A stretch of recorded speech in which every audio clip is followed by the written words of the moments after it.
Hey guys, what's going on? Today we're going to be doing a video about this rifle right here. This is a Savage Tactical Desert 110 model rifle. This rifle's been out for a couple of years now. When I bought mine, they were available in 6.5 Creedmoor and 6mm Creedmoor. And so this one right here is in 6mm Creedmoor. I have a 260 Remington bolt gun, so at the time I didn't want to jump into 6.5 Creedmoor. Not that there's anything wrong with it. I'm already set up with 260 Remington. It does everything I need a 6.5 to do. But I did want a little smaller caliber rifle. For a long time, I thought about building a 243, a fast twist 243. So the 6mm Creedmoor just fit that bill perfectly. There's already good 6.5 Creedmoor brass out there. I had a lot of actually free brass that I'd had given to me over the years, so 6.5 Creedmoor brass is what I'm using in this gun. I can neck it down and not have to do any neck turning or anything like that. It's basically just to run it through the sizing die and load it up with 6mm bullets, and it's ready to go. I think this rifle now is available in a couple other calibers. This is probably, I think I've had this rifle for 2 years now. But actually just last month I got to go out and shoot some coyotes and actually hunt with it for the first time. I've had it, like I said, I've had it a while. I've had it set up. I just haven't hunted with it. This is actually the most accurate bolt gun that I own. I've got another, I'll do a video on my 260 Remington, which is a very accurate gun, a gun that I really enjoy, but this one, even with the factory barrel, just shoots, I mean, I've never had a rifle that shoots this well out of the gate. And it'll shoot pretty much any bullet into the same point of impact. And I haven't found anything yet that it really doesn't like. So it's a it's a 26-inch carbon steel barrel. If you look, I mean, I don't have a bore scope, but if you look at the rifling and you look at the chamber, it's not the prettiest thing ever. The bolt face actually is pretty rough. You can notice little marks on the spent primers where they've imprinted in that bolt face, and the machining is kind of rough, but you can't argue with the way this thing shoots. A couple of things that I really like about the gun. It comes with a 10-round AICS pattern magazine. It comes with this Magpul AICS magazine. It's got this larger, tactical style bolt knob, which is nice that it comes that way. The stock, actually, this is their new AccuStock. It has a full aluminum bedding block in here that extends all the way out into the forend, so it's a good stiff forend. You're not going to get that stock flexing up into your barrel. The fit and finish on the stock is pretty nice, considering it's a fairly cheap molded stock, but the bedding block is really nice, and it locks up great. And I don't have any bedding in it at all. It's just the action bolted to that stock. It's got I have an older, well, my 260 is an older 110, and it has the plastic trigger guard. These newer ones are steel, and they're kind of they're a squared off look, which looks a lot better than the old ones, and they're more durable because it's steel. It has the Target AccuTrigger, which I haven't touched it out of the box. It's an awesome trigger. It feels great. So I left it alone. It works perfectly for me. Another nice thing about these stocks is that they come with several of these cheek risers. I think there's 3 or 4 in the package, and then there's 3 or 4 of these spacers, so you can set your length of pull and you can set your preferred cheek height for your riser. It comes with this EGW aluminum base. This is a 20-minute base. It wasn't Loctited from the factory, so that was one thing I had to do. I pulled it off. There was some oil and stuff in there, so if you get one of these, you're going to want to clean that oil off, make sure it's good and clean and dry, and Loctite those screws in. But I'm running the base that came with it. These are some Weaver rings. These are some Weaver 30mm rings. They're Picatinny. They make both Weaver. It's confusing because the name is Weaver. They make a Weaver style ring, and they make a Picatinny style ring. and the Picatinny is what you need for these EGW bases. This scope is the Vortex Viper Pst Gen 1. I have a Gen 2 on my 260 Remington, and I really like that scope. And when I bought this rifle and decided to get it set up, I found this scope on EuroOptic for $650, and this scope, you know, the Gen 2 PST replaced this one, but at one time this scope was a $1,000 scope. So to find it for $650 is still a really good deal at the time, and probably still now. But it's mill turrets and a mill reticle. It's got the I think it's the EBR2C reticle. It's the Christmas tree style reticle. So if you don't want to dial, you can hold with it, and actually, like, if you notice this piece of painter's tape that I've got on the stock, when I go coyote hunting or something like that, I'll write down some rough dope for the conditions that I'm going to be shooting in, so that when I'm hunting, I don't have to worry about dialing or anything.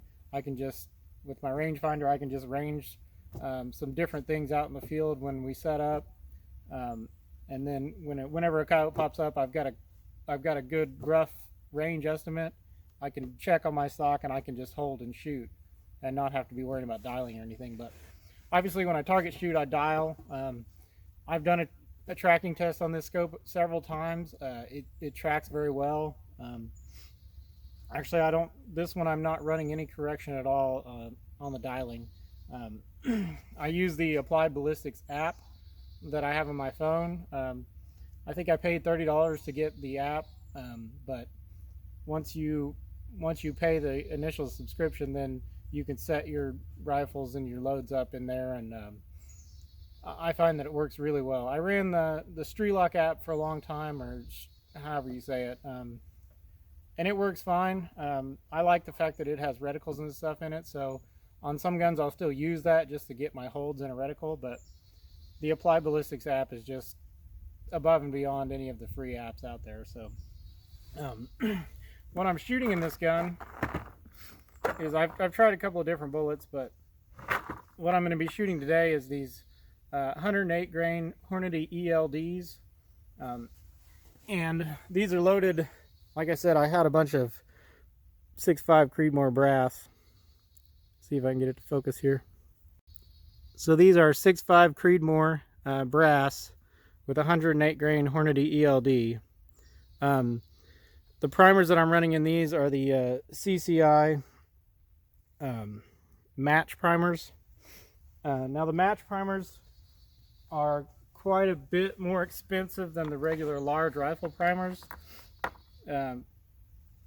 but I bought a box just to try them out and see if I liked them, and I noticed a difference pretty much right away on a couple of different loads. They just seem to tighten groups up a little bit, and at longer range you seem to get less of a deviation.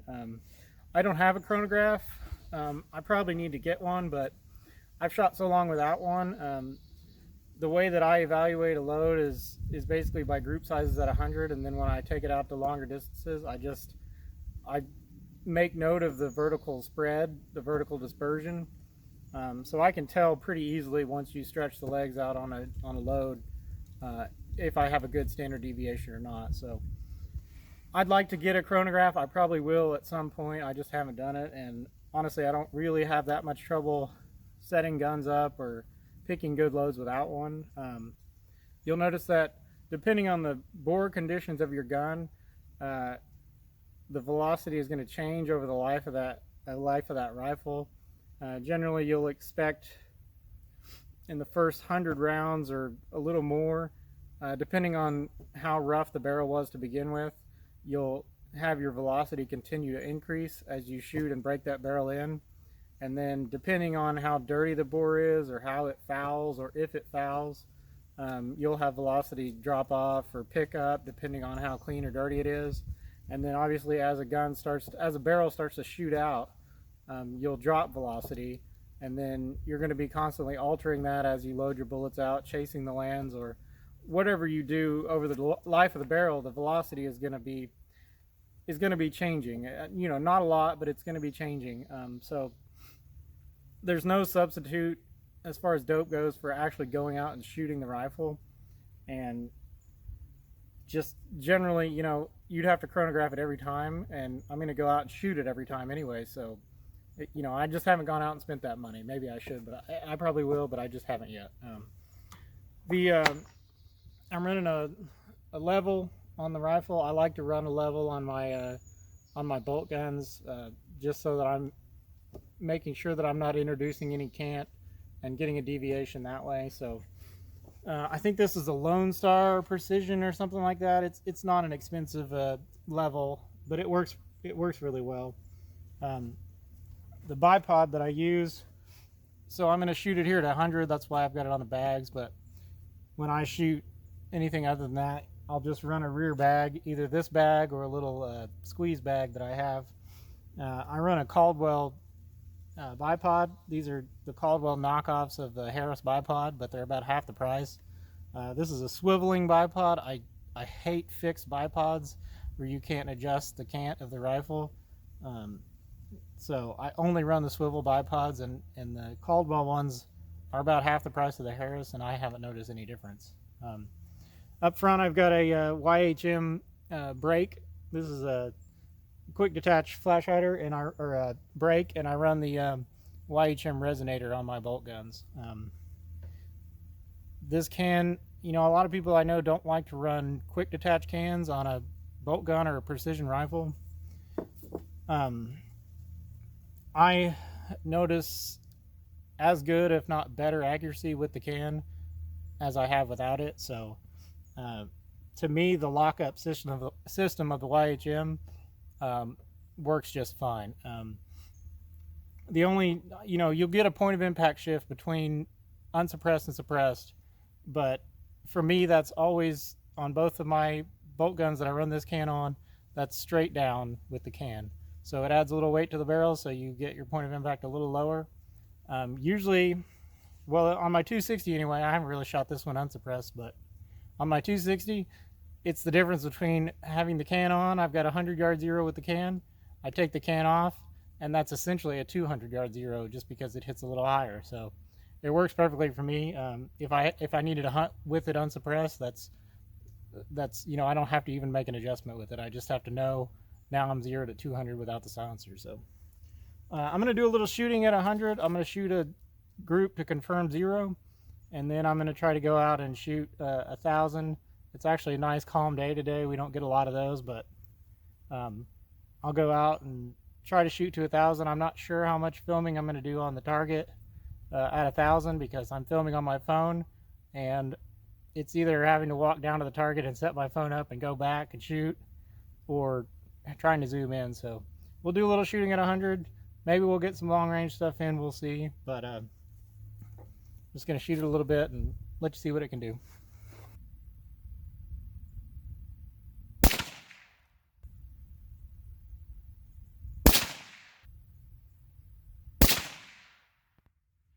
Okay, so we shot a quick group to confirm zero there at 100. Now I'm going to take it out to 400 yards. I've got a, I have a 12-inch steel plate down here at 400 yards. We're going to put a couple shots on that, and then we're going to move it on back to 1,000. Okay, so unfortunately on my phone that I'm filming with here, the 400-yard target is really pretty hard to see, but I'm just going to go ahead and point it out here so you can see what I'm actually shooting at. Right to the inside of these blackjack trees all the way down there is the 400-yard target. You can see a target right over here. That one is actually 200 yards. 400 yards is right down here. So that's what I'll be shooting at. Sorry that you can't really see it.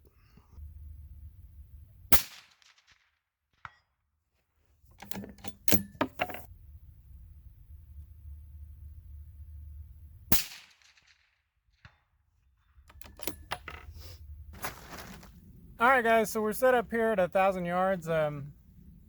My target actually is out here at 1,074 yards. And I just confirmed that with my the SIG Kilo 2200 rangefinder. I'll probably do another video just on this rangefinder, but this is an awesome rangefinder.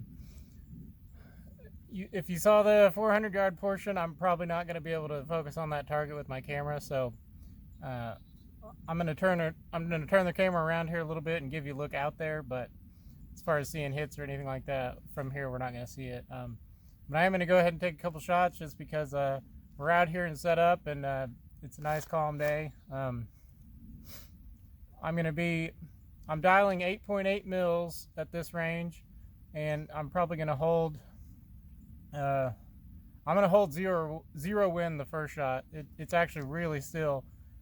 Usually my biggest problem is cattle out there in the field, but they seem to be clear at the moment, so we're gonna set up and take a couple shots.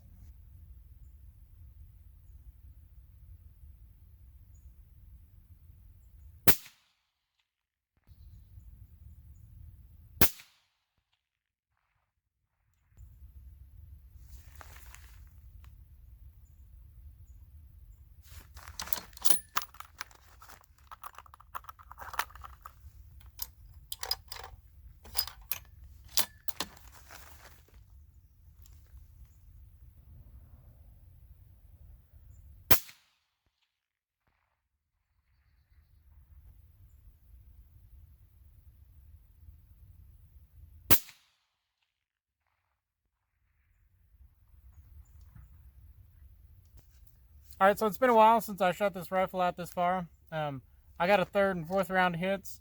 I had to back off my elevation 0.2 of a mil, so I'm at 8.6 mils, and I'm holding right about 3/4 of a mil just for spin drift. So basically no wind hold, just holding for spin drift. So I've got one round left here. I'm going to go ahead and send it, and then we'll call that a wrap.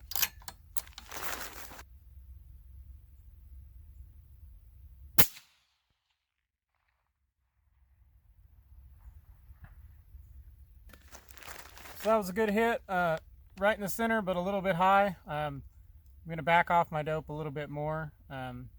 This barrel, I'm going to say I'm at around 200 rounds through it, so it's still speeding up a little bit.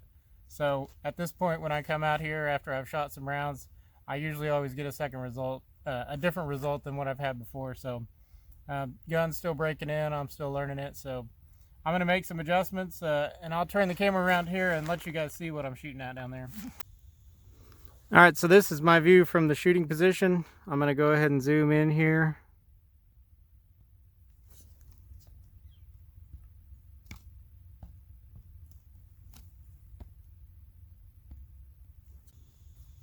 Okay, so that's zoomed in on the target there. The target is the square there in the middle, painted white. The cattle are off to the right. Don't worry, the cattle aren't in any danger. They're at least 50 yards off to the right of the target, and about 200 to 300 yards this side of the target. So at that range, the bullet is well above their head. So anyway, obviously I need a spotting scope in order to film some of this long range stuff, unless I want to go put my camera down there and come all the way back, which I may do. All right, guys, thanks for checking out the video. Like I said, I need to get a spotting scope in order to be able to record these longer distance shots a little better, but just out here shooting around, having some fun. Really nice rifle. I really enjoy shooting it. I'll have to bring the 260 out and stretch its legs a little bit and show you guys what it's capable of. But anyway, thanks for watching.